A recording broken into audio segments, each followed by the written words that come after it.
Health taste की बात आती है तो मैं भरोसा करता हूँ इंडिया लार्जेस्ट डायग्नोस्टिक्स कंपनी एजिस डायग्नोस्टिक्स। खुद को टेस्ट करते रहो। पहिल्यांदा शिंदे पिन लाव मग कशामुळे काढला पिन पिन कुणी काढली कुणी काढली पिन लाज वाटत नाही का तुम्हाला? मतदान बंद करा सगळ्या बूथवरचे मतदान बंद करा। लाज घेतो का? मतदान बंद करा सगळ्या बूथवरचे। सगळ्या बूथवरचे मतदान बंद करा। पिन कुणी काढली? सुन्न काढली आम्हाला तुम्हाला बोललो का बा? तुम्हाला मतदान बंद करा। इकडचं मतदान बंदच करावं लागतंय। मतदानच बंद करावं लागतंय। हा भाई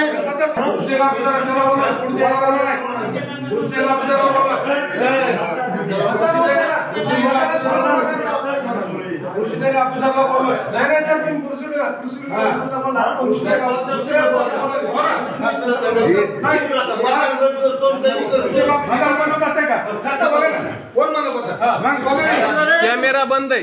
कॅमेरा बंद असल्यावर मतदानच बंद करावं लागतंय।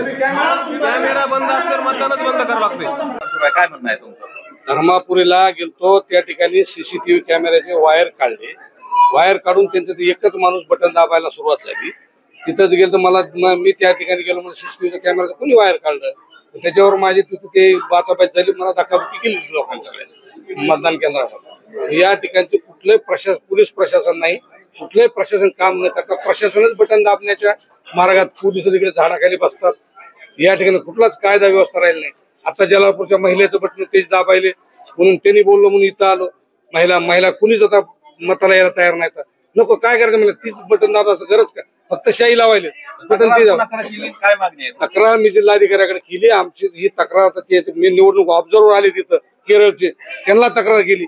माझं असं म्हणणं की जिल्हाधिकारी धनंजय मुंडेच्या शेतातला सालगडी आहे, या ठिकाणी कुठलंही मतदान पहिल्यांदा कलेक्टरला सस्पेंड केलं पाहिजे। हे पोलीस प्रशासनाला या ज्या प्रक्रियेतले लोक आहेत त्यांना सस्पेंड केलं पाहिजे।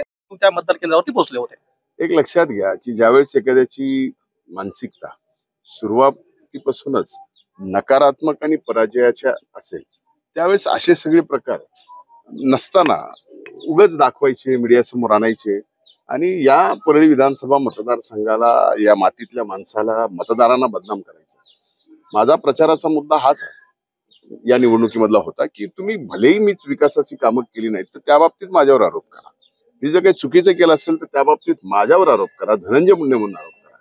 पण तुम्ही अख्ख्या या मातीतल्या मायबाप जनतेवरती तुम्ही ज्या पद्धतीने बदनाम करता ती बदनामी माझ्यासारखा माणूस सहन करणार नाही। आज मतदानाच्या दिवशी सुद्धा तेच प्रयत्न आहे।